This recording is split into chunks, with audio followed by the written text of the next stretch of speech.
மாண்புமிகு உறுப்பினர் J Prince. மாண்புமிகு பேரவைத் தலைவர் அவர்களே, இடைய குளச்சல் தொகுதிக்கு உட்பட்ட இரணியல் காட்டாத்துறை கூட்டுக்குடிநீர் திட்டத்தை மாண்புமிகு அமைச்சர் அவர்கள் 3 ஆண்டுகளுக்கு முன்பாக ஆரம்பித்து வைத்தார்கள். கன்னியாகுமரி மாவட்டத்தை பொறுத்தமட்டில் தண்ணிக்கு பிரச்சனை இல்லை. ஆனால் அந்த தண்ணியை பயன்படுத்தக்கூடிய விதத்தில் கப்பியறை பேரூராட்சியையும் அந்த திட்டத்தில் சேர்க்கணும்.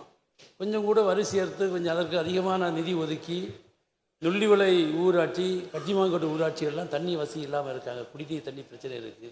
அதனையும் சரி செய்ய அன்பாக வேண்டி தாங்கள் முறையாக கேட்கும். மாண்புமிகு அமைச்சர்.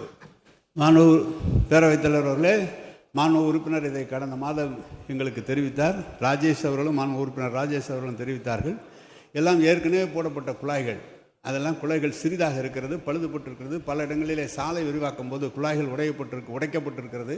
எனவே அதையெல்லாம் மாற்றுவதற்காக தான் முதலமைச்சர் நிதி ஒதுக்கி தந்திருக்கிறார்கள். இந்த முறை அனைத்து குழாய்களும் மாற்றப்பட்டு நீங்கள் சொல்கிற பகுதிக்கு தண்ணீர் வருவதற்குரிய அனைத்து ஏற்பாடுகளும் செய்யப்படும் என்பதை தெரிவித்துக் கொள்கிறேன்.